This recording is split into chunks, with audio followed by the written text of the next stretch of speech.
Welcome. In this video we want to take a look at some sample problems, and the first one is this.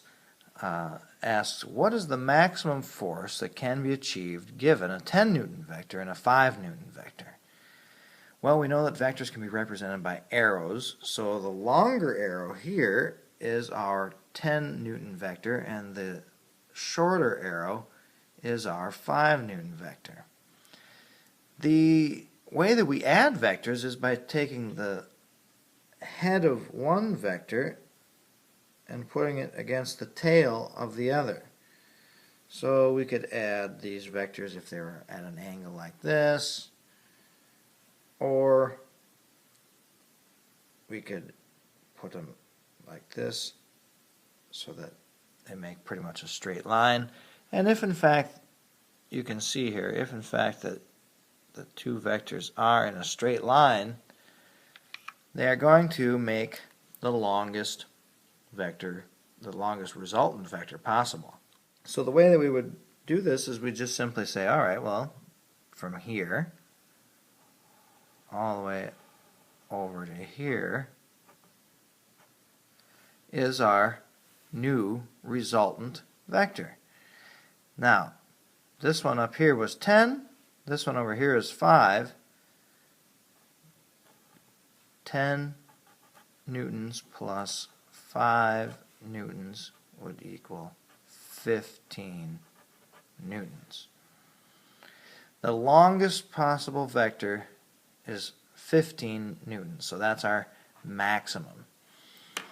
If we wanted to get, or just to show that there are other possibilities and that this is indeed the longest, let's just try another combination here. Let's try to put the vectors like so.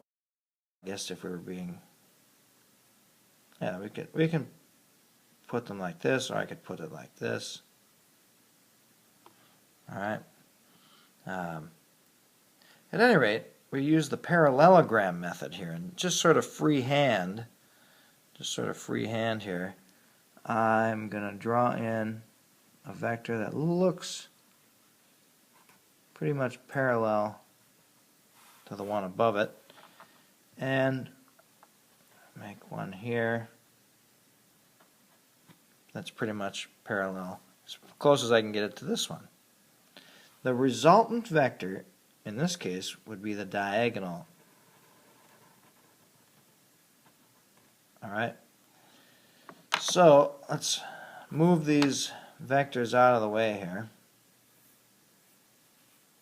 and let's just go ahead and look at these two resultant vectors. Now, this one over here was easy to add. It was just 10 plus 5. This one is not quite as easy. We don't know what the length of this one is, so I'm actually going to grab a ruler. Alright, and what I do here is I measure the length of my resultant vector over here, which I did draw freehand, but because I made my picture to scale, it's not going to work out to 15 centimeters. It doesn't have to. It works out to 7.5 centimeters. 7.5 centimeters. 7.5 centimeters is going to be, in this picture, equivalent to 15 newtons. Now let's go over and measure the length of this resultant vector. And we put this right up there and put that one there, and sure enough, the length here is 6 centimeters. 6 centimeters is shorter than 7.5 centimeters, so indeed this is the maximum. This is the longest we could make this vector added to this vector. Let's take a look at a different problem. Alright, this problem asks, what is the minimum force that can be achieved with those same two vectors? Let's bring them back.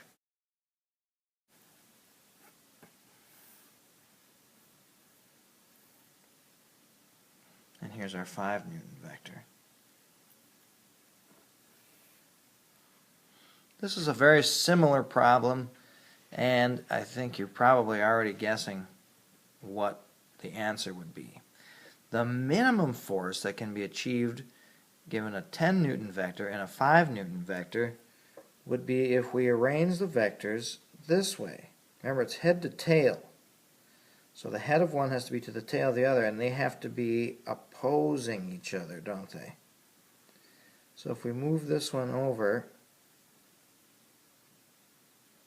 now, get those things aligned. Now we have the two vectors being added. Yes, they're being added, head to tail. So we put the tail of this vector next to the head of this one. Now if I draw in here the resultant vector, we're going to go over to the head of this vector. Alright? That is our resultant vector. Now this one was achieved by taking a 10 Newton vector and putting a 5 Newton vector in the opposite direction. In that case, it's 10 newtons minus, because opposite, right? This sign means minus, but it also means opposite. So in a sense, we're adding the opposite of 5 newtons, or we're subtracting 5 newtons, and we get 5 newtons. Okay?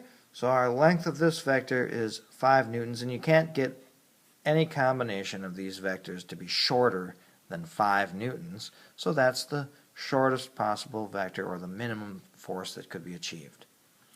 One more problem. Here's the third problem. It says, or it asks rather, what is the tension in each of the wires holding up the picture?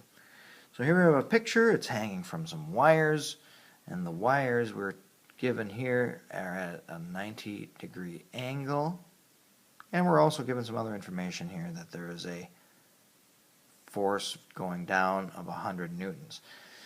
That is the weight of the picture. So what's the tension in each of these? Well, you might rush to say, oh, well, there's 2 wires. 100 divided by 2 is 50. But you would be wrong. Let's take a quick look at how to solve this. There is something to be said about that line of reasoning, that each of the wires has 50 newtons in it, because if we draw here a 100 Newton vector, then we've got to have an amount of force going up equal to the amount of force going down. Alright, let's see here. So I've got 50 newtons going up, provided by one of the wires, and 50 newtons going up, provided by one of the other wires. However, the wires are at an angle. We have a 50 Newton force going up. Let's take a look at that 50 Newton force here. Alright, let's pick one of those. Let's pick one of those and bring it out here a little bit. I probably could have been a little more efficient and not had to draw so many of these. But at any rate, here we've got a 50 Newton force going up. We've got to have 2 of those to equal the 100 newtons that are going down. Okay? So 50 newtons times 2 is 100. Alright? But because the wire is at an angle, we have to take that into consideration. So the wire is actually, if we take a look at this wire here, the wire is at an angle, and the angle is 90 degrees between these 2 wires. That means, if we cut that in half, that we have a 45-degree angle that's going to be coming off of there. I didn't measure that, I'm sorry, but I'm just going to kind of guess. All right, and the parallelogram method then says that we draw a parallelogram, and you can see that I'm just sort of estimating this. Alright, that's going to have to be fixed there a little bit so you can see it. Alright, we've got a parallelogram I'm just filling in. There. Alright, so what's the length of this line? Well, if we had a 1 unit, if the length of this was 1 unit, then we know from our experience that this would be square root of 2.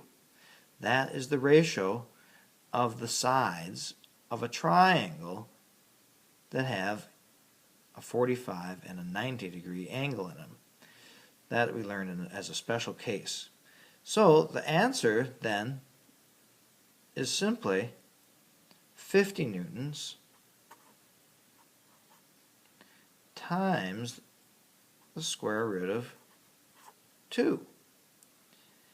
And so you could just report your answer as 50 square root of 2 newtons. You don't have to calculate this out.